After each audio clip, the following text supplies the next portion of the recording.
السلام علیکم 10ویں جماعت کے پیارے طالب علموں، آپ کا خیر مقدم ہے۔ اپنی کلاس میں ہم نے 4 لیکچرز میں پوری داستان سیر چوتھے درویش کی ہم نے پڑھا، اور اس کے بعد اب ہم دیکھتے ہیں ان فقروں کے معنی پر غور کریں۔ یہاں پہ کچھ فقرے ہیں، دیکھیے مثال کے طور پر یہاں پہ ہے بخوبی تربیت ہوا، تو ہم آج اس طرح سے نہیں کہتے ہیں، ہم آج کہتے ہیں اچھی طرح سے تربیت حاصل کی۔ اسی طرح سے حادثہ روبکار ہوا، تو آج کے دور میں ہم حادثہ پیش آیا کہتے ہیں، ٹھیک ہے۔ اسی طریقے سے استاد کی مدد سے سبق میں درج ذیل اسی قسم کے چند اور فقرے تلاش کریں۔ تو اور بھی فقرے آپ کو تلاش کرنے ہیں اپنے اس سبق میں سے، تو آپ کو وہ تلاش کر کے اپنی کاپی میں لکھنا ہے۔ جیسے کہ مثال کے طور پر ہم یہاں پہ لکھ سکتے ہیں، دیکھ سکتے ہیں ارادہ کوچ کا کیا، مثال کے طور پر ہاں اچھا، بزرگی کو کام فرمائیے، مالک اس تخت و چتر کا ہے، سلطنت سے کنارہ پکڑنا، بندوبست ملک کا کرنے لگا، کتختائی بھی ہوگی۔ یہ سارے فقرے جو ہیں نا، یہ آج کل اس طرح سے نہیں کہا جاتا، یا مثال کے طور پر میرے تئیں نہیں کہا جاتا ہے نا، سر انجام شادی کا کروں گا۔ اسی طریقے سے آپ کو ایسے فقرے ڈھونڈنے ہیں جس کو ہم آج کے دور میں اس طرح سے نہیں کہتے ہیں، ٹھیک ہے نا۔ ایسے آپ کو ڈھونڈ کے لکھنا ہے، ٹھیک ہے۔ اچھا، اب سوالات ہیں۔ فرش پر سے پتھر ہٹانے کے بعد شہزادے نے زمین کے اندر کیا دیکھا؟ یاد کیجئے ذرا داستان۔ فرش پر سے پتھر ہٹانے کے بعد شہزادے نے زمین کے اندر کیا دیکھا؟ اس نے دیکھا کہ ایک کھڑکی ہے، کھڑکی کے اوپر کیا لگے ہیں؟ زنجیر لگا ہے، اور اس پر تالا چڑھا ہوا ہے نا، یہ دیکھا۔ اور کیا دیکھا اس نے؟ اس کے اندر مکان دیکھا، مکان کے اندر دالان میں 39 گھڑے دیکھے جو لٹکے ہوئے تھے سونے کی زنجیروں سے۔ ہر ایک گھڑا جو ہے سونے سے بھرا ہوا، اشرفیوں سے بھرا ہوا تھا۔ 40 گھڑے تھے اصل میں، تو 40 گھڑے اشرفیوں سے بھرے، 39 کے اوپر سونے کی اینٹ اور زمرد کا ایک بندر رکھا ہوا تھا، ہے نا۔ ملک صادق کون تھے اور شہزادے کے ساتھ ان کا کیا رشتہ تھا؟ ملک صادق شہزادے کے مرحوم باپ کا دوست تھا۔ ملک صادق جنوں کا بادشاہ تھا۔ شہزادے کے چچا کے لیے کیوں کہا گیا کہ وہ بجائے ابو جہل کے تھے؟ تو شہزادے کا چچا جو ہے وہ اس کا جانی دشمن ہوا تھا، اس کے جان لینے کے در پہ تھا۔ بالکل اسی طریقے سے ہمارے نبی حضرت محمد صلی اللہ علیہ وآلہ وسلم کا چچا جو ابو جہل تھا، وہ بھی حضور کے جان کے در پہ تھا، اسی لیے تو شہزادے کے چچا کے لیے کہا گیا کہ وہ بجائے ابو جہل کا تھا۔ اچھا، سیر چوتھے درویش کو اپنے الفاظ میں لکھیے۔ اب اس کو نا آپ کو اپنے الفاظ میں لکھنا، بالکل سمپل طریقے سے شارٹ کر کے لکھنا ہے۔ دیکھیے اپنے الفاظ میں جب آپ کوئی یہ کر رہے ہیں، کسی بھی تحریر کو آپ سلیس کر کے لکھ رہے ہیں، تو پھر کیا کرنا ہے؟ اس کا ماحصل جواب لکھیں، یعنی اس کی سمری لکھیں۔ تو کیا کریں؟ اگر وہ مان لیجئے 10 لائن کی ہو تو اسے 3 لائن میں پورا کیجئے، جتنا ہو سکے شارٹ کرنے کی کوشش کریں، لیکن ہاں ضروری باتیں، امپورٹنٹ انفارمیشن اس میں سے نہ چھوٹے، لیکن غیر ضروری باتیں چھوڑ کر اور آسان الفاظ میں لکھ کر اس کو کم سے کم الفاظ میں اور آسان سے آسان الفاظ میں لکھنے کی کوشش کریں، یا لکھنے کی پریکٹس آپ کو خود کرنا ہے، ٹھیک ہے۔ چلیے اب آگے بڑھتے ہیں۔ مبارک شہزادے کا کیا تھا؟ ہمدرد تھا، دشمن تھا، یا بھائی تھا؟ تو ہم لکھ سکتے ہیں ہمدرد تھا۔ بادشاہ شہزادے کو داماد بنانا چاہتا تھا، مارنا چاہتا تھا، یا بادشاہ بنانا چاہتا تھا؟ تو مارنا چاہتا تھا۔ ملک صادق نے شہزادے کو کیا کیا؟ ناراض کیا، خوش کیا، یا ختم کیا؟ اس نے خوش کیا۔ شہزادہ بندر لانا چاہتا تھا، کون سا بندر؟ 40واں بندر لانا چاہتا تھا، ٹھیک ہے، بہت اچھے، یہ آپ نے کمپلیٹ کرنا ہے۔ اس کے بعد ہے سیاق و سباق کے ساتھ مصنف کا حوالہ دے کر درج ذیل پیراگراف کا ماحصل لکھیے۔ دیکھیے ابھی میں نے بتایا آپ لوگوں کو، جب ماحصل لکھنا ہو، ماحصل مینس سمری،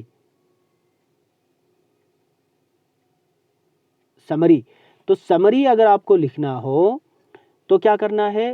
سمری لکھنے کا اصول یہ ہے کہ اسے 1/3 کیا جائے، یعنی 1/3 کی جائے، 3 حصے میں سے 1 حصہ۔ 10 لائنیں ہوں تو کم سے کم 3 لائن میں وہ کمپلیٹ ہو، ٹھیک۔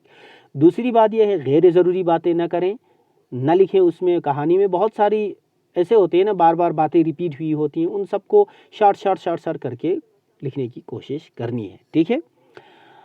اچھا، مثال کے طور پر ابھی دیکھیے، جب تلک شہزادہ جو مالک اس تخت و چتر کا ہے، جو جوان ہو اور شور سنبھالے اور اپنا گھر دیکھے، بالے تم اس کی نیابت کیجو اور سپاہ و رعیت کو خراب نہ ہونے دی، جو جب وہ بالغ ہو اس کو سب کچھ سمجھا بجھا کر تخت حوالے کرنا، اور روشن اختر جو تمہاری بیٹی ہے کی اس سے شادی کر کے تم سلطنت سے کنارہ پکڑنا، اس سلوک سے بادشاہت ہمارے خاندان میں قائم رہے گی، کچھ خلل نہ آئے گا، یہ کہہ کر آپ جا بحق تسلیم ہوئے۔ نمبر 1 تو جب بھی آپ کو خلاصہ لکھنا ہو سیاق و سباق کا حوالہ دینا ہے۔ سیاق و سباق مینس یہ کہاں سے لیا گیا اور مصنف کا نام، ٹھیک ہے؟ تو ہم اس طرح سے لکھیں گے، یہ اقتباس الف قاف تے بے الف سین اقتباس، یہ اقتباس شعر چوتھے درویش کی سے لیا گیا ہے جو ہمارے نصابی کتاب میں ہے، جو میر امن کی لکھی ہوئی داستان باغ و بہار سے ماخوذ ہے۔ یہ ہو گیا سیاق و سباق اور مصنف کا حوالہ، اس میں آپ کو آدھا نمبر ملے گا، مثلا اس کا اگر آپ کو 5 نمبر ہو تو سیاق و سباق اور مصنف کا حوالہ اس میں آپ کو 2-2.5 نمبر آپ کو مل جاتے ہیں، ٹھیک ہے؟ تو اب اس کے بعد جو یہاں پہ لکھا گیا ہے اس کو شارٹ کرنا ہے، تو ہم اس طرح سے لکھیں گے، جب بادشاہ کا موت قریب آیا اس نے اپنے بھائی کو وصیت کی کہ میری موت قریب ہے، جب تک یہ لڑکا بڑا نہ ہو، شہزادہ بڑا ہو کر اپنی سلطنت نہ سنبھالے تب تک تم سلطنت کو سنبھالنا، اور جب یہ بالغ ہو جائے تو اپنی بیٹی کی شادی اس سے کرنا اور سلطنت کو بھی اس کے حوالے کر دینا۔ بس یہی لفظ ہے، یہی جو ہے اس کا ماحصل ہے، ٹھیک ہے؟ اتنا کر کے لکھنا ہے۔ تو داستان پر مختصر نوٹ لکھنا ہے، یہ ہم نے پہلے ہی کیا ہوا ہے۔ اب گرامر کی بات کریں، وہ لفظ جس سے ایک معنی سمجھے جائیں مفرد کہلاتا ہے۔ مثال کے طور پر بادشاہ، برس، شہزادہ، تخت، اس کو ہم کہتے ہیں مفرد، ایک ہی ورڈ ہے۔ لیکن وہ لفظ جو 2 یا 2 سے زیادہ الفاظ سے مل کر بنے اسے مرکب کہتے ہیں۔ مرکب یعنی 2 یا 2 سے زیادہ الفاظ سے مل کر جو بنے اس کو ہم کہتے ہیں مرکب، ٹھیک ہے؟ اوکے،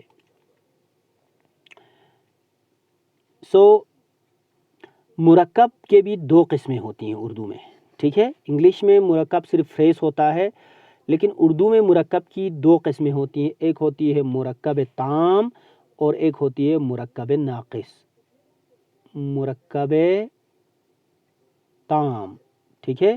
مرکب تام ہوتا ہے چھوٹا جملہ، مثال کے طور پر ہم نے کہا احمد آیا، تو اس میں ہمیں ایک سینٹنس جیسا لگا نا، کہ اس میں ہمیں پورا میننگ کمپلیٹ ہو جاتا ہے، معنی اس کے کمپلیٹ ہو جاتا ہے۔ یا مثال میں کھانا کھاتا ہوں یا میں سوتا ہوں، ہے نا؟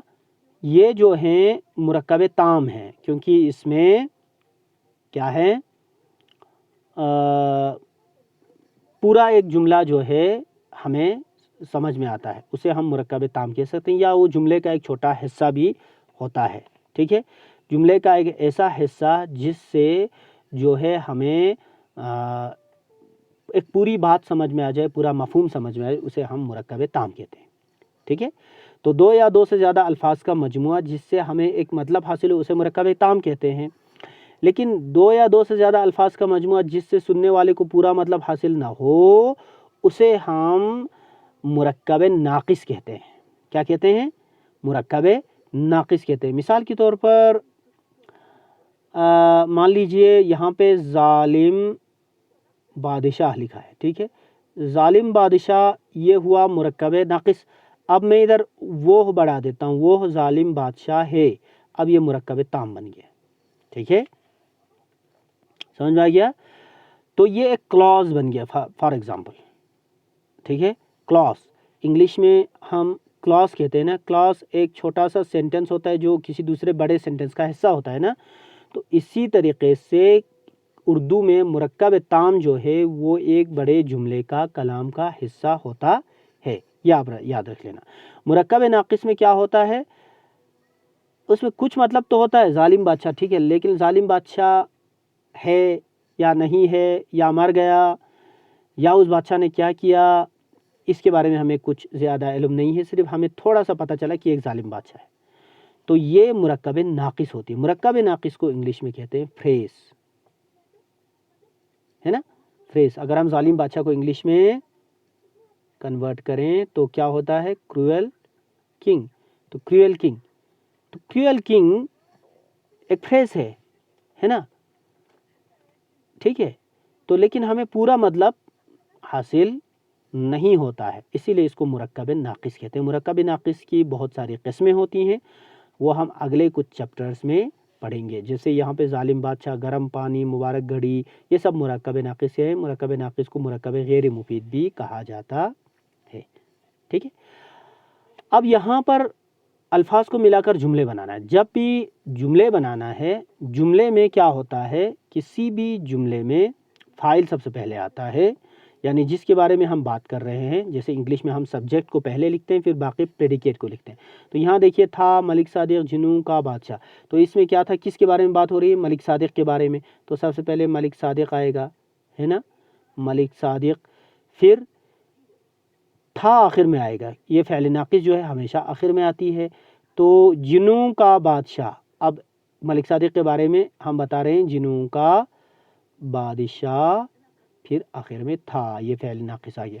اسی طریقے سے میں کے بارے میں بات ہو رہی ہے۔ میں کے بارے میں کیا بات ہو رہی ہے کہ 10ویں جماعت میں پڑھتا ہوں، تو یہاں پہ ہم لکھیں گے میں 10ویں جماعت میں پڑھتا ہوں۔ اسی طریقے سے یہاں پہ دیکھیں کنارے دریا میرا مدرسہ واقع ہے، یہاں پر کس کے بارے میں بات ہو رہی ہے، میرا مدرسہ کے بارے میں، میرا مدرسہ، تو کہاں پر واقع ہے، دریا کے کنارے واقع ہے۔ اسی طریقے سے کشمیر بھر دنیا میں مشہور، تو یہاں ہم کشمیر کے بارے میں بات کریں تو کشمیر پہلے آئے گا، کشمیر دنیا بھر میں مشہور ہے۔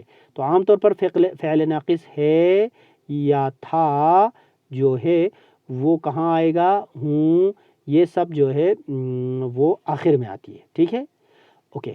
یہ فعل ناقص ہوتے ہیں، ہیں، تھا، تھی، تھے، وہ سب فعل ناقص ہوتے ہیں۔ فعل ناقص جو ہوتی ہے ان کو ہم انگلش میں ہیلپنگ وربس کہتے ہیں، ہیلپنگ وربس یا آگزیلری وربس کہتے ہیں نا۔ انگلش میں آگزیلری ورب کون سا ہے، بی کے جتنے بھی فارمز ہیں وہ سب آگزیلری وربس ہیں۔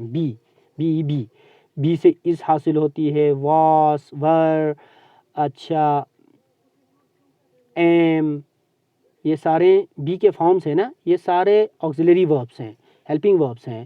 تو یہ ہیلپنگ وربس بالکل اردو میں اسی طریقے سے ان کو فعل ناقص کہا جاتا ہے۔ یہ بنتا ہے ہے سے کیا بنتی ہے، ہے سے ہیں بھی بنتی ہے، ہوں بھی بنتا ہے، تھا بھی بنتا ہے، تھی بھی بنتی ہے، تھیں بھی بنتی ہے۔ تو یہ سارے فعل ناقص آخر میں آتے ہیں۔ اچھا، داستان میرامن باغ و بہار نے لکھی ہے، تو کیا لکھیں گے، داستان باغ و بہار، داستان باغ و بہار کے بارے میں بات ہو رہی ہے نا، تو ہم لکھیں گے داستان باغ و بہار میر امن نے لکھی ہے نا۔ اس طریقے سے ہم اس کو لکھیں گے۔ یہ پورا لیسن، یہ ایکسرسائزز آپ کمپلیٹ کیجئے، آپ کو نوٹ جو ہے وہ واٹس ایپ گروپ میں مل جائے گا، ٹھیک ہے بچوں۔ تو اگلے لیکچر تک کے لیے یہیں پر الوداع لیتے ہیں۔